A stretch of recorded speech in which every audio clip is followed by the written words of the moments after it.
हम लोग आगे जो रिलेशनशिप में चल रहे थे, आज हम लोग फिर एक नए रिलेशनशिप को हम लोग देख रहे हैं। टाइप ऑफ रिलेशनशिप में एक एंटीडोटल रिलेशनशिप। एंटीडोट का मतलब होता है काट देना या काउंटर करना, है ना, जिसको कि आप एंटीडोट करते हैं। और एंटीडोट की आवश्यकता कब पड़ती है? जब कोई हमारा जो एक्शन है, दवा का जो एक्शन है, वो जब गलत हो जाता है तो हमको एंटीडोट की आवश्यकता पड़ती है, काउंटर का एक्ट करना पड़ता है, उसको ख़त्म करना पड़ता है। और दवाओं का कुछ रिलेशनशिप भी ऐसा होता है जो कि एक साथ मेल नहीं खाता है। तो सपोज आपने दे दिया दवाई और उसके बाद में अगर दूसरी दवाई देनी हो तो उस समय यह ध्यान में रखना पड़ता है कि उसके एक्शन से उसको हमको काटना है। अगर काटना है तो हमें उसके एंटीडोटल मेडिसिन को देने होंगे। और ये भी ध्यान में रखना पड़ेगा कि उसका वह एनिमिकल रिलेशनशिप है कि नहीं है। ठीक है ना। हम लोग इसको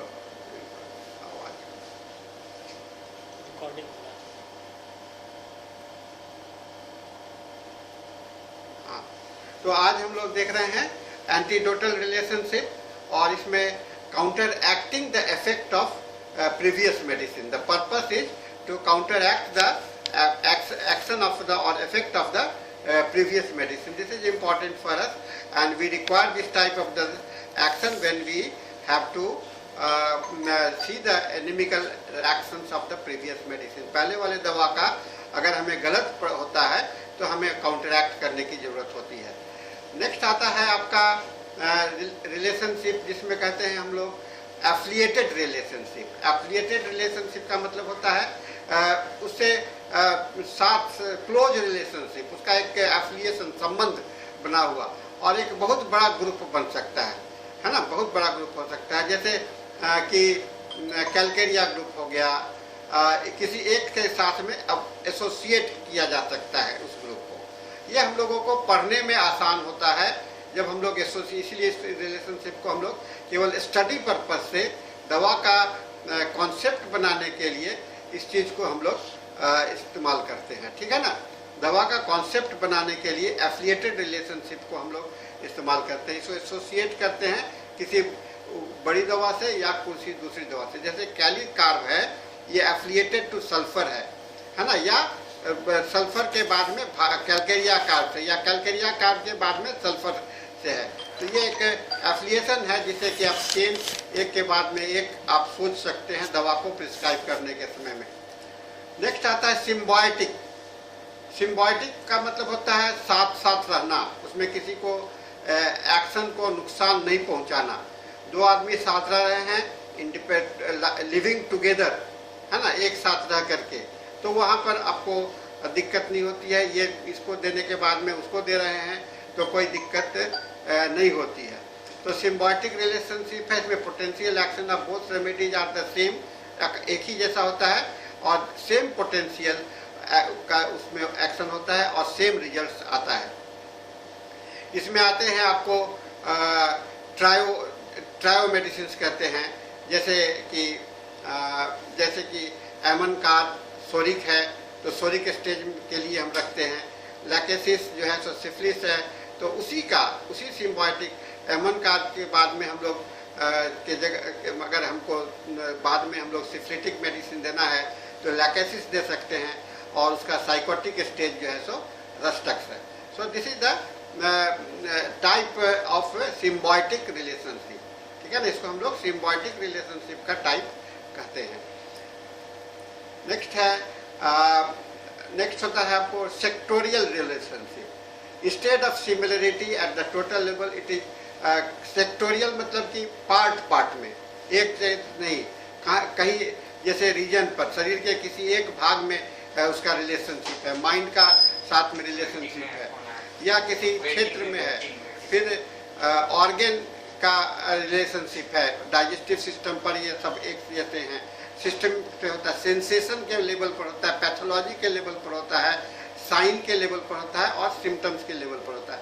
ये सब सेक्टोरियल रिलेशनशिप है, मतलब कि पूरे बॉडी के लाइफ से रिलेशंस नहीं है, लेकिन किसी किसी जगह पर उसका रिलेशंस बना हुआ है। ठीक है ना, इसको हम लोग सेक्टोरियल रिलेशनशिप हम लोग कहते हैं। ठीक है, नेक्स्ट आता है आपका mild lesser deeper intensified. Mild lesser deeper intensified माने अगर माइल्डर एक्शंस के लिए देना है, डीप एक्शंस के लिए देना है और इंटेंसिफाइड एक्शंस के लिए देना है ना। Deprivation of the remedial functionality on the basis of आपको कैसा दवा देना है।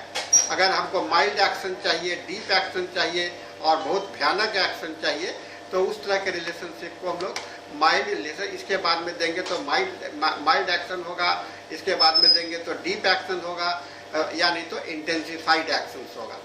ठीक है ना। फिर आता है आपका group, source, group, family, kingdom, है ना। कहाँ से शुरू हुआ, जैसे ओफिडा ग्रुप, सोलेनेसी ग्रुप, ठीक है, ये बनता है। Remedies are derived from the various sources. हम लोग के आप लोग पढ़े हैं फार्मेसी में कि अलग अलग सोर्स से रेमेडीज आपके आते हैं और उनके एक्शंस अलग अलग होते हैं। On the basis of this source हम लोग एक रिलेशनशिप को इस्टेब्लिश करते हैं। स्टेजेज रिलेशनशिप, ये भी एक बहुत इम्पॉर्टेंट है।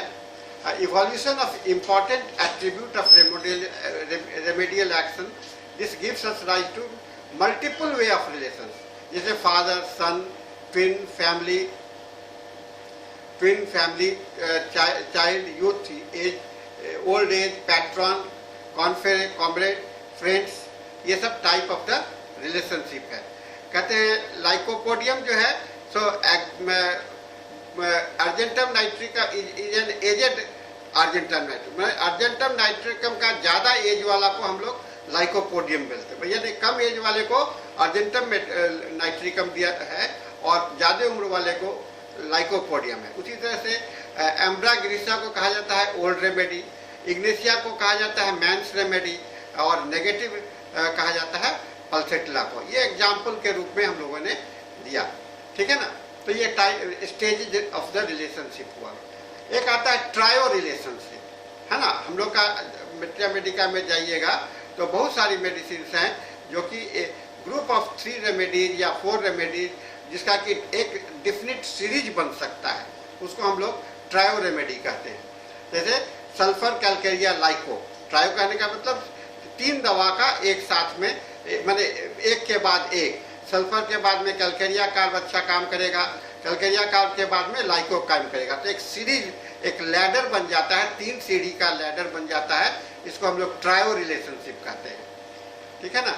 नेक्स्ट आता है, एग्जाम्पल है ट्रायो रिलेशनशिप का, ट्रायो रेस्टलेसनेस, है ना। 3 दवा जो कि रेस्टलेस है, aconite, arsenic, rhus tox.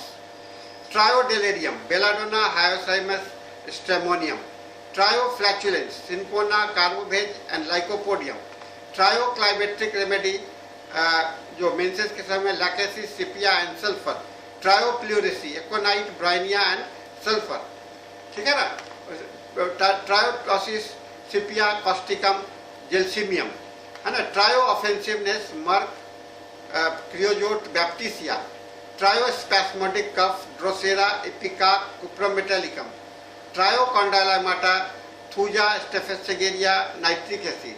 Trio pain remedy, aconite, chamomilla and coffea, है ना। ये सब आपको मतलब एक है जो आपको दवा को याद रखने में, दूसरा दवा के रिलेशनशिप को देखने के लिए, और तीसरा यूज के समय में हम लोग जब एक दवा का एक जब हमको देना है तो उस समय में आपको इस तरह से यूज किया जा सकता है।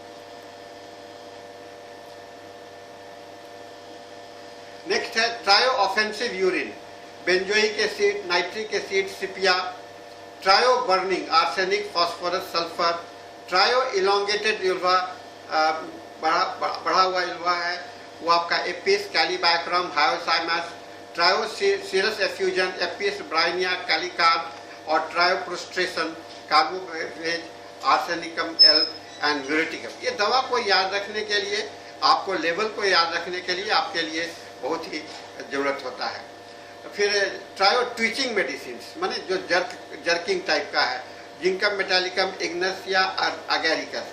यानी कि जिंकम मेटालिकम का नाम आता है तो समय में आपको इग्नेशिया का भी याद आ जाता है और अगेरिकस का भी याद आ जाता है। तो आपको कंपेयर करने में और आपको यूज करने में आपको सहूलियत होती है। Trio nymphomania, murex lilium tigrinum platina. Trio sleepiness, opium antim tart nux vomica. Trio cholera, camphor cuprum met veratrum. Trio rheumatism remedy, ledum ascending, kalmia descending और साइलिसिया। ठीक है ना, ये हम लोग के लिए एक अच्छा सहूलियत आता है। फिर ट्रायो आई स्ट्रेन, आँख पर जो दबाव आता है उस पर रूटा सिनेगा निट्रम्यूरिटिकम। ट्रायोसाइटिका, कोलोसिन्स, नेफेलियम और phytolacca. Trio septic fever, arsenic, anthrax and pyrogenium. Trio fidgety remedy, kali brom, हाथ में, जिंकम मेटालिकम पैर में और फॉस्फोरस जनरल में, है ना। फिडजेटी मतलब कि लड़खड़ाहट, जो रेस्टलेसनेस टाइप का होता है। Then comes the trio half side remedy. Half side मतलब आधा, aurum, lithium carb and lycopodium. फिर एक रिलेशनशिप आता है जिसको हम लोग क्वाड्रेट रिलेशनशिप कहते हैं। क्वाड्रेट रिलेशनशिप का मतलब यहाँ पर अर्जेंटम, कॉस्टिकम, कोनियम। क्वाड्रेट मतलब चार, ठीक है ना। Quadrate relationship, quadrate refers to the quadrilateral picture. Argentum, causticum, conium, lycopodium, है ना। ये कोलैटरल है एक दूसरे के, बाद में अर्जेंटम, कॉस्टिकम, कोनियम और लाइकोपोडियम, ये आपको रिलेशनशिप आ सकता है। ठीक है ना। फिर है आपको इस तरह से बहुत सारे रिलेशनशिप हो सकते हैं। तो रिलेशनशिप हमेशा एटर्नल होते हैं और रिलेशनशिप अनलिमिटेड होते हैं। हम लोग जानते हैं रिलेशनशिप का महत्व जिंदगी में अनंत होता है। एक रिलेशनशिप नहीं है, कई एक रिलेशनशिप हो सकता है। और रिलेशनशिप को अध्ययन करके आप बहुत सारी दवाइयों को सीख सकते हैं, आपके कमांड में आ जाता है। दवा को याद रखना, 5000 दवाई को अपने कंट्रोल में रखना, ये हम लोगों का आवश्यकता है, नीड है। इसको पूरा करने के लिए हम लोग अलग अलग क्लासिफिकेशन, अलग अलग तरीके से रखते हैं, तो दवा का प्रॉपर यूज हम लोगों के पास में आता है। ठीक है ना। तो ये हम लोगों का आज का यहाँ अब तक का जितने भी रिलेशनशिप हमने देखा, उसका ये आज के साथ, इसके साथ में हम लोग का ये लेक्चर जो है तो समाप्त हो जाएगा। आज के दिन मैंने कहा था आप लोगों को, अगर कोई आप हमारे साथ में अभी शेयरिंग करना चाहते हैं, पूछना चाहते हैं, तो आप पूछ सकते हैं। इस तरह से आपका जो कोई भी क्वेश्चंस आप अभी कर सकते हैं। मैं आप लोगों को अभी अनम्यूट करता हूं और इसके बाद में आप कोई भी शेयरिंग कर सकते हैं।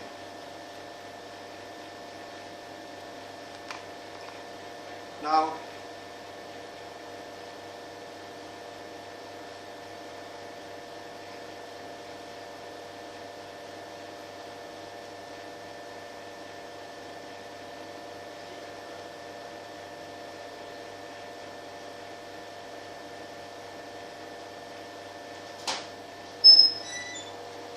कनेक्शन खत्म हो गया जी, नेट का प्रॉब्लम चल रहा है।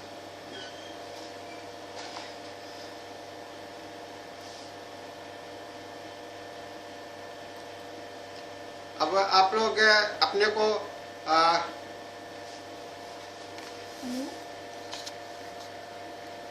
अभी आप किस विषय से सवाल कर रही हैं? किस विषय पर? एंटीडोटल, ठीक है ना। 3 शब्द बहुत इंपॉर्टेंट है जो कि हम लोग के क्लिनिकल प्रैक्टिस में जरूरत पड़ता है। कंप्लीमेंट्री, एंटीडोटल और फॉलोवेल। बात समझ में आ रही है? तो कंप्लीमेंट्री मेडिसिन जो होते हैं, कंप्लीमेंट्री मतलब कि जो आधा काम किया उसको पूरा करेगा, ठीक है ना। जो वेल सिलेक्टेड मेडिसिन होता है, वेल सिलेक्टेड कंप्लीमेंट्री मेडिसिन हमेशा वेल सिलेक्टेड मेडिसिन होना चाहिए, टोटलिटी ऑफ द सिम्टम्स के आधार पर होना चाहिए, ठीक है ना। टोटलिटी ऑफ द सिम्टम, और ऐसा देखा गया है कि टोटलिटी ऑफ सिम्टम्स पर चुना गया दवा वह एंटीडोटल भी होता है। मान लीजिए किसी कारण से आपका पहले दवा का एक्शन जो है सो आपका गलत हो गया है, तो उसको एंटीडोट भी करेगा और उसके अच्छे काम को सही भी बनाए रखेगा। इसीलिए कहा गया है कि एक दवा जो है सो कम्प्लीमेंट्री भी होता है और एंटीडोटल भी होता है। अगर आपका सारा काम अच्छा हुआ तो वह कम्प्लीमेंट करता चला जाएगा, लेकिन उसके साथ में अगर कोई और साइड इफेक्ट होते हैं तो वो उसको एंटीडोट कर देगा। इसलिए कोई भी कम्प्लीमेंट्री मेडिसिन होता है उसमें एंटीडोटल इफेक्ट भी होता है। ठीक है सर, वो बुक में मतलब 2-3 मेडिसिन, मतलब 10 मेडिसिन, हाँ। 10 मेडिसिन ऐसा होगा जिसमें लिखा रहता है। अगर नहीं लिखा रहेगा तो सर हम अपने आपसे मतलब समझ सकते हैं कि इसका कॉम्प्लीमेंट्री देखिए, जो किताबों में लिखा हुआ है वह एक अनुभव है, समझ गए ना। वो कोई जरूरी नहीं है कि वह सही होगा, कोई जरूरी नहीं है कि वह सही होगा। किताबों में लिखी हुई बातें सही नहीं हो, कोई जरूरी नहीं है, वो सिचुएशंस के हिसाब से वो लिखा हुआ है, ठीक है ना। लेकिन आपके सामने में जो एक ही लॉ है, एक ही नियम है, वह है कि ऑन द होल टोटलिटी, है ना। टोटलिटी के बाद में आपने दवा दी, उसके बाद में दूसरा दवा सिलेक्शन करते समय में जो भी दवा आपके मेट्रिया मेडिका से आ जाए, ABCD कोई भी दवा आ जाए, वह दवा कॉम्प्लीमेंट्री मेडिसिन है। यानी कि जो किताबों में लिखा हुआ है उससे अलग दवा भी आपको कॉम्प्लीमेंट्री मेडिसिन होगा। ऐसा आपने कई एक जगह पर यह बात जो मैं बोल रहा हूँ यह लिखा हुआ है, ठीक है। एक और क्वेश्चन था। हाँ। सर, जैसे कि सर मतलब कि जो केंद्र सरकार फर्स्ट ऑब्जर्वेशन है सर, उसमें दे रहा है कि एक्सप्लेनेशन में कि जो भी मेडिसिन आप प्रिस्क्राइब कर रहे हैं, अगर वो हायर एग्रेवेशन हो गया तो आप उसी मेडिसिन का लो पोटेंसी देंगे तो वो उसको एंटीडोट कर देगा। हाँ, दैट्स गुड। देखिए, एक लॉ यह है कि higher potency is antidoted by the lower potency and lower potency is antidoted by the higher potency. What is the law of cure? क्या होता है आपका एफॉइम नंबर 56 के आसपास में ऑर्गेनन में क्या लिखा है? सिमिलिमम या नेचर्स लॉ ऑफ क्योर करता है। जो आपका डिजीज होता है, डिजीज उसका मेडिसिनल सिम्टम से रिप्लेसमेंट होता है। यानी कि डिजीज के पावर से स्लाइटली ज्यादा आप पावर का दवा देते हैं। रोग के शक्ति, जितना रोग का जितना कैपेसिटी है, पोटेंसी है, उससे स्लाइटली ज्यादा पोटेंसी जो की दवा देंगे, वही दवा जो है तो पहले वाले दवा को रिप्लेस करेगा, ठीक है ना।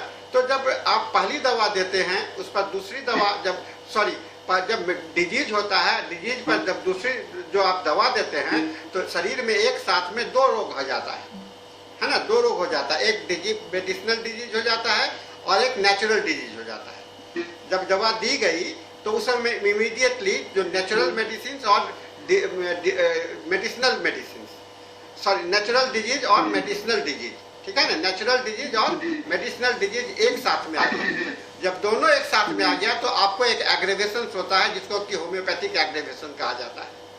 इसी होम्योपैथिक एग्रेवेशन को मेंटेन करने के लिए आपको पोटेंसी का रेगुलेशन करना पड़ता है, जिसको कि डॉक्टर हेनीमैन ने बाद में चल करके 50 मिलीसिमल स्केल ऑफ द पोटेंसी की बात कही, है ना। उन्होंने बाद में कहा कि 50 मिलीसिमल को उन्होंने नाम दिया क्विंक्वेंशियल पोटेंसी। मेरा एक सेमिनार है, उसमें क्विंक्वेंशियल पोटेंसी पर मैं लेक्चर दे रहा हूँ, अगले का डेट मैं बताऊंगा। तो ये क्विंक्वेंशियल पोटेंसी का जरूरत होता है। लेकिन संजोग से आपने जो दवा दे दिया वो इतना हाई पोटेंसी का था आपकी गलती से, जो कि बहुत ज्यादा होम्योपैथिक एग्रेवेशन हो रहा है, तो वहां पर आप उसके लो पोटेंसी में जा करके आप उसको एंटीडोट कर सकते हैं, ठीक है ना। अब इसी तरह से उसका उल्टा आप सोचिए, अगर रोग का शक्ति ज्यादा है और आपने उससे कम शक्ति की दवा दी, तो वह दवा जो है तो वहां पर जाकर के डिजीज को मदद करता है, सपोर्ट करने लगता है ना। डिजीज को सपोर्ट करने लगता है और उसको डिजीज एग्रेवेशन हो जाता है। इस डिजीज एग्रेवेशन को भी हटाने के लिए हमें उसके हाई पोटेंसी में जाना पड़ेगा। तो इसको हमको दिमाग में एक लॉ है, ये बन गया हम लोगों का, high potency is antidoted by the low potency and low potency is antidoted by the high potency. देखिए, फर्स्ट ऑब्जर्वेशन में क्या कहा गया है? फर्स्ट ऑब्जर्वेशन में कहा गया कि जब पेशेंट आते हैं तो उसमें क्या होता है, बताइए। फर्स्ट ऑब्जर्वेशन का क्या मतलब है?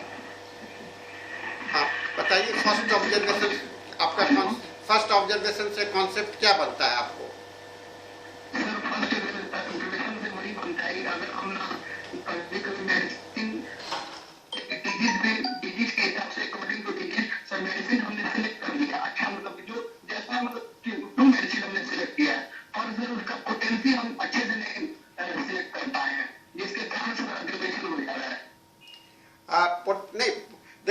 होम्योपैथी में जब भी एक्शन होगा तो नेचर्स लॉ कहता है कि एग्रीवेशंस फॉलोड बाय एमुलरेशंस, एग्रीवेशंस फॉलोड बाय एमुलरेशंस आपका वो पॉजिटिव एक्शंस है। एग्रीवेशंस फॉलोड बाय एमुलरेशंस, अगर वह प्रोलॉन्ग्ड एग्रीवेशंस होगा, ज्यादा समय तक एग्रीवेशंस होगा, तो वो आपका पोटेंसी, इसका मतलब कि आपका अप्रोप्रिएट नहीं है। प्रोलॉन्ग्ड एग्रीवेशंस मतलब ज्यादा समय तक, यानी कि ज्यादा समय तक दवा वहां पर, और एक होता है कि कम समय तक। तो इसको दिमाग में रखना पड़ेगा कितना समय तक हुआ एग्रीवेशन। जैसे रोगी को आपने आज दवा दिया और दवा देने के बाद में उसके 12 घंटा, 24 घंटा, 36 घंटे तक एग्रीवेशन हुआ, उसके बाद एमुलेशन हो गया, तो ये आपका अप्रोप्रिएट डोज कहलाएगा, अप्रोप्रिएट पोटेंसी कहलाएगा। लेकिन यह प्रोलॉन्ग करता रहा, उसके बाद भी कंटिन्यू करता रहा, तो यहाँ हमें पोटेंसी को सिलेक्ट करने का, चेंज करने की आवश्यकता होती है। ये 12 ऑब्जर्वेशंस का एक फॉर्मेट यह होता है। लेकिन it is a good action. And यहाँ पर मान लीजिए कि आपके पास में एग्रीवेशंस हो रहा है और उसके बाद में एमुलेशंस हो रहा है, तो आपने कितने रोग के कैपेसिटी के हिसाब से कितने समय के बाद तक वो रोग आपका ये रहता है, एग्रीवेशन रहता है, उसके आधार पर हम यह निर्धारित करते हैं कि वह प्रोलॉन्ग्ड एग्रीवेशन हो रहा है या एक लिमिटेड एग्रीवेशन हो रहा है। तो दो बात को दिमाग में रखिए, prolonged aggravation and limited aggravation. In case of limited aggravations, you don't need to change the medicine, and in case of the prolonged aggravation, you need to go for the next higher potency or lower potency. Okay? हाँ। Sir एक और question था sir, plane complementary बताया था dangerous होता है sir, वो कुछ समझ में नहीं आया था। क्या बताए थे? Plain complementary is dangerous. नहीं, मेरा कहने का मतलब यह था कि कम्प्लीमेंट्री, प्लेन कम्प्लीमेंट्री नहीं, simply keeping the complementary concept of the complementary and the name of the medicine together, that is dangerous. दवा के नाम को लेकर के अगर आप कम्प्लीमेंट्री को रखते हैं तो यह बहुत ही खतरनाक होता है। बिकॉज यह कोई जरूरी नहीं है, मैं अभी पहले भी बता चुका, कोई जरूरी नहीं है कि किताब में लिखी हुई बातें जो है सो आपको पेशेंट में मिल जाएगा, है ना। सो कम्प्लीमेंट्री मेडिसिन मीन्स कि it has to be रीसेलेक्टेड।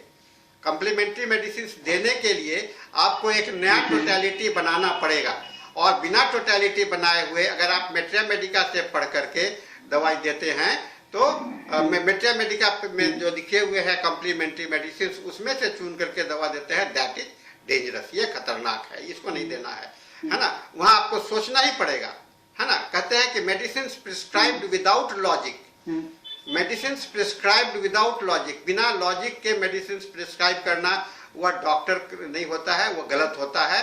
Medicine हमेशा एक लॉजिक के तहत ही प्रिस्क्राइब होना चाहिए। और किसी को समय नहीं मिलेगा। क्वेश्चन अगर कोई नहीं पूछता तो फिर पूछेंगे। आप पूछिए, पूछिए। हाँ, और कोई पूछना चाहते हैं? सर देखते हैं अगर कोई पूछेगा नहीं तो। हेलो। हाँ हाँ, यस टेल मी। बोलिए। ये क्वेश्चन ये था ना सर, जैसे कि आपने बताया था सर कि कोई मेडिसिन का एक ड्यूरेशन ऑफ एक्शन होता है सर। हाँ। वो उतने दिन में, जितना दिन तक वो उसका क्रूड फॉर्म में सर जब टेस्ट वो होता है, डॉक्टर सिग्नेचर होता है, तो जितने दिन तक सिम्टम्स शो करता है उतना दिन तक मानते हैं सर। तो सर जैसे कोई सर जैसे सल्फर हो गया या फिर लाइकोपोडियम हो गया सर, जो डीप एक्टिंग रेमेडी है सर, तो हम लोग कितने दिन पे रिपीट कर सकते हैं सर? सर आपने बड़ा अच्छा सवाल किया है।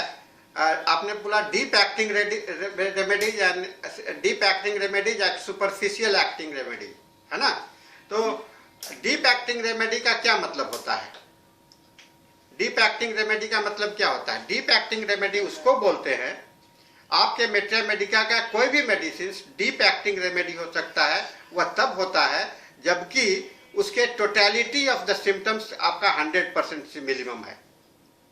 100% से मिनिमम है तो वह बहुत ही नीचे भीतर के गहराई तक जाकर के वह एक्शन हो सकता है, उसको हम लोग डीप एक्टिंग कहते हैं। अब कोई भी होम्योपैथिक मेट्रिया मेडिका का मेडिसिन पेशेंट को आप दे रहे हो, अगर उसके सिम्टम्स टोटलिटी अगर कंप्लीट है, 100% है, तो वह डीप एक्टिंग होगा, और अगर सिम्टम्स कंप्लीट नहीं है तो वह डीप एक्टिंग रेमेडी नहीं हो सकता है। ठीक है ना। तो दवा के नाम पर हम डीप एक्टिंग नहीं करते हैं, ठीक है, बात समझ रहे हैं। दवा के नाम पर हम डीप एक्टिंग नहीं कर रहे हैं, हम दवा के एक्शन के हिसाब से डीप एक्टिंग बोला जाता है। ये समझ रहे हैं बात को? दवा के नाम से नहीं, दवा के एक्शन के हिसाब से हम लोग डीप एक्टिंग बोलते हैं। ठीक है, बात समझ रहे हैं कि हाँ समझ रहे हैं सर? हाँ हेलो, हाँ, हम सुन रहे हैं। जैसे कि सर कोई पेशेंट अगर लाइकोपोडियम का है सर, अब उसको पूरा सिम्टम लाइकोपोडियम का है सर, तो उसको हम लोग एक डोज देके दीजिए सर हाइयर पोटेंसी, तो फिर उसके बाद सर इंस्टेंटली रिपीट करेंगे या फिर कितना दिन तक? देखिए दवा रिपीटेशन का ये question related to the repetition of the remedies है। ठीक है ना, दवा रिपीटेशन का नियम क्या है? दवा रिपीटेशन ऐसा नहीं है कि आप 2 घंटे पर, 4 घंटे पर या एक है। दवा रिपीटेशन तब किया जाता है जब पहला जो आपने दवा दिया उसके एक्शन स्लो हो गए। अब मैं एक एग्जांपल देता हूं, जैसे आप एक फुटबॉल खेलते हैं, ठीक है ना, फुटबॉल में एक किक, बॉल को किक मारे तो बॉल जब तक रोल कर रहा है तब तक तो आपको उसमें किक नहीं देना है, दूसरा किक नहीं करना है। जब वह स्टॉप कर जाए, है ना, वह आगे बढ़ना, बॉल मूव करना आगे बढ़ गया, वहां पर हमें किक देने की जरूरत पड़ेगी ना। तो इसी तरह से दवा जब आपने रोगी के अंदर में डाल दिया तो जब तक वह एक्शन कर रहा है तब तक हमको दवा देने का, रिपीट करने का जरूरत नहीं है। लेकिन एक्शन शुरू हो गया, अब एक्शन को शुरू कराने के लिए शुरू में आप एक एक चम्मच 5-10 मिनट तक या 1-2 दिन तक दे सकते हैं।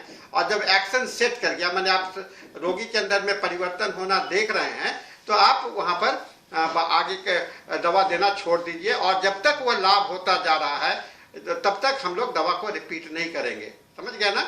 रिपीट तब करेंगे जब देखेंगे कि हाँ एक्शन अब स्लो हो गया है तो हमें रिपीट करना चाहिए। यस, और पोटेंसी सिलेक्शन का तो अलग सवाल होगा। हाँ हाँ, बोलिए बोलिए। पोटेंशियल काम कर रहा है सर, रोगी ठीक काम कर रहा है, मतलब लग रहा है कि एक्चुअली की तरफ जा रहा है। पर सर अगर कोई पेशेंट होता बोलते हैं सर बहुत धीरे धीरे काम कर रहा है, तो सर फिर उस वक्त क्या पोटेंशियल में बढ़ा सकते हैं? नहीं, बहुत धीरे धीरे नहीं। देखिए धीरे धीरे काम कर रहा है या जल्दी से काम कर रहा है, किस बात पर डिपेंड करता है? ये इस बात पर डिपेंड करता है कि डिजीज का नेचर क्या है। एक्यूट डिजीज में आपका बहुत धीरे धीरे का दवा काम नहीं करता है, बहुत तेजी से काम करता है। क्रॉनिक डिजीज में धीरे धीरे काम करता है, तो वहां पर अगर हड़बड़ाइएगा तो आप ड्रग डिजीज पैदा कर दीजिएगा। अगर बार बार रिपीट कर रहे हैं तो ड्रग डिजीज पैदा हो जाएगा। ठीक है ना, आप इंटरफेयर करेंगे। एक ही दवा दूसरे अगर 2 बार 3 बार दी गई तो वह 3 डोजेज जो है, सो 3 डोजेज मिलकर के एक कॉम्प्लेक्सिटी पैदा कर देगा। इसीलिए हम लोगों को दवा को रिपीट करते समय में इस बात को ये देख लीजिए कि दवा रोग कितना इंटेंसिटी है ना। मान लीजिए कि कोई आदमी को कोई उसमें सेंसेशन नहीं है, माने उस पर अनुभूति नहीं हो रही है। अब वो आदमी को 10 दिन के बाद भी आके कहता है डॉक्टर साहब कोई लाभ नहीं हो रहा है, 20 दिन के बाद भी आके कोई लाभ नहीं हो रहा है, तो हम यहाँ क्या हर एक 10 दिन पर दवा बदलते रहेंगे? नहीं बदलेंगे, क्योंकि अगर थोड़ा भी उसमें परिवर्तन हम देख रहे हैं तो हम वेट करेंगे। क्योंकि सेंसेशन लेस डिजीज जो होता है, जिसमें सेंसेशन नहीं होता है, वो स्लो गोइंग डिजीज होता है, वो स्लो प्रोसेस का डिजीज होता है, वह धीरे धीरे ही जाएगा। लेकिन जो फास्ट है, जैसे फीवर है काफी, अब अगर 4 घंटे में फीवर नहीं घटा तो ये हमारी दवा गलत है। ठीक है ना, हमको दवा वहां पर चेंज करना पड़ेगा, या नहीं तो नई दवा, उसके पोटेंशियल कुछ ना कुछ तो करनी पड़ेगी व्यवस्था। क्योंकि फीवर इंटेंस सिचुएशन का जो घटता है वह तेजी से घटता है, और जो जिसमें इंटेंसिटी नहीं होती है उसमें हमें रिपीट करने की आवश्यकता होती है। ठीक है ना? कंफ्यूजन सर कभी कभी आ जाता है सर, जैसे कि कोई पेशेंट है सर, उसका कंस्टिट्यूशन कोई और मेडिसिन में दिख रहा है सर, और प्रॉब्लम कोई और मेडिसिन में दिख रहा है, मतलब सर दोनों मेडिसिन लग रहे हैं कि आधा चीज इसमें है या फिर बहुत परसेंट इसमें है, पर एक जो मेजर सिम्टम है वो दूसरे मेडिसिन। तो अभी तो उसी के आधार पर हमने तो बताया ना कि हमको यहाँ पर रिलेशनशिप देखना पड़ेगा दोनों का। कोलैटरल है या सिम्बायोटिक मेडिसिन है, या उसका लेवल है, जैसे उसका वो साइकोटिक लेवल पर है या सिफिलिटिक लेवल पर है। ठीक है ना। उस लेवल पे हाँ, उस लेवल पर अगर है तो हमको दवा वहाँ पर उसी हिसाब, मतलब दवा को सिलेक्ट करते समय में कई एक बात को दिमाग में रखना पड़ता है ना। खाली एक ही बात नहीं, उसका टोटलिटी सिम्टम्स जो बनाते हैं, टोटलिटी का जो कॉन्स्टिट्यूशन होता है, टोटलिटी बनाने का तरीका, उस टोटलिटी में कौन कौन लक्षण को लेंगे, तो वहाँ पर मेंटल को देखते हैं, फिजिकल को देखते हैं, उसके माइजमेटिक फैक्टर को देखते हैं, उसके पॉजिटिव फैक्टर्स को देखते हैं, सारी बातों को निर्धारित करके तभी तो टोटलिटी बनाते हैं ना। तो उसमें जब आपका अगर माइजमेटिक फैक्टर आप डालिएगा तो अगर सोरिक माइज के ग्रुप में जाइएगा तो जो सोरिक डोमिनेटिंग मेडिसिन होगा वो आ जाएगा, अगर वह पेशेंट साइकोटिक होगा तो साइकोटिक आ जाएगा। तो ये डिपेंड करता है कि उसका किस लेवल का दवा है, उसी में मतलब ये जो रिलेशनशिप पढ़ने का हम लोग का ये फायदा है ना कि हम लोग उसका सिम्बायोटिक मेडिसिन देख रहे हैं, कॉग्नेट मेडिसिन देख रहे हैं, कॉम्प्लीमेंट्री देख रहे हैं, एंटीडोट, ये इसलिए पढ़ा जाता है जिससे कि हमको जब पेशेंट के सेकेंड प्रिस्क्रिप्शन के समय में जब दोबारा हम लोग को एनालिसिस करना पड़ता है कि हमारा दवा काम कर रहा है कि नहीं कर रहा है, तो वैसे में हम लोग इसका इस्तेमाल कर सकते हैं। हाँ, यस अंकिता जी बोलिए। सर मेरा सवाल ये था कि जैसे सिम्बायोटिक रेमेडी के बारे में आप बताएं कि वैसा रेमेडी होता है जो साथ साथ दे सकते हैं, साथ साथ कभी भी नहीं। देखिए अंकिता जी, यह बात दिमाग में रखिएगा, साथ साथ होम्योपैथी में नहीं होता है ना। साथ साथ होम्योपैथी में होता है। सिम्बायोटिक मतलब, देखिए सिम्बायोटिक का मतलब ये होता है जो कि होम्योपैथी में दो पोटेंटाइज मेडिसिन साथ साथ नहीं चलेगा, है ना। पोटेंट वहां पर साथ साथ वो चलेगा, जैसे एक हायर पोटेंसी का, जैसे मदर टिंचर के साथ में आप सिम्बायोसिस हो सकता है, मदर टिंचर के साथ में, मदर टिंचर का पोटेंसी के साथ में सिम्बायोसिस हो सकता है, लेकिन पोटेंसी का पोटेंसी के साथ में सिम्बायोसिस नहीं होगा, समझ गया ना। मदर टिंचर के साथ में सिम्बायोसिस होगा, मदर टिंचर के लिए वो बात लागू होता है। और लेकिन अगर आप हम लोग का मीटिंग खत्म हो रहा है, मैं 1 मिनट में बात समाप्त करता हूँ। अगर आपको और इस पर क्वेश्चन चाहिए सेशन, तो हम एक और क्लास आपके लिए कर सकते हैं। खाली कल का क्लास हम लोग फिर आपको करें, क्योंकि हम लोग का केवल 1 मिनट बचा हुआ है। हाँ, तो कल हम लोग फिर इस क्लास को कंटिन्यू करेंगे, खाली क्वेश्चन आंसर। ओके, ठीक है। So now thank you for all, thank you all. Tomorrow again we shall be meeting with the same questions. It will be question and answer session. केवल question answer session होगा कल की class में। So with this meeting is closed.